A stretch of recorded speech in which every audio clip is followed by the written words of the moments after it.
In this video, I'll be writing a project file on water pollution. Clearly call out what is all about water pollution, why the water pollution really happens, what is the reason for it. That we have to write up in the beginning of the project file. Then we should also write what are the various different causes for water pollution. It can be because of sewage properly not treated, or it may be due to agricultural practices, or maybe using of oil slippage, or it may be due to urbanization.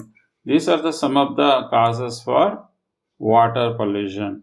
And even we are drilling bore wells, because of that it creates groundwater problems as well, and there could be other contaminants also create water problems. These are the things you should write. Then you should also write about what are the effects of water pollution on various aspects. It could be a problem with the ecosystem destruction. That is also we should write. Due to water pollution, it can cause severely on ecosystem, and also it is going to create problems for food chain as well. That is also you should write up here. And due to water pollution, there could be a huge diseases transmission also will happen. You should talk about in your file that as well. And you should also talk about what are the various diseases human health may get created. That also you should write in this next paragraph. And also there is a ocean acidification also will happen because of this water pollution. That is also you should write.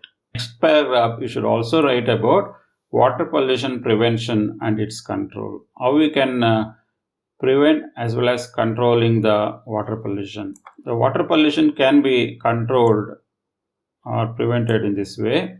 We should write what are the various ways we can reduce the water pollution. Also I have noted here. At home, if we follow certain steps, we can reduce the water pollution. These are the some of the simple ways. If we follow, we can reduce water pollution at home, as well as if you follow some of the additional steps in the normal day-to-day life, still we can reduce the water pollution. That also you should write as part of your project file. The next step is you should also talk about as a closure. As a closure, you should also talk about the conclusion of this project file on water pollution. That you should clearly call that out. What are the things you are going to do in order to reduce the water pollution? So this is all about project file on water pollution.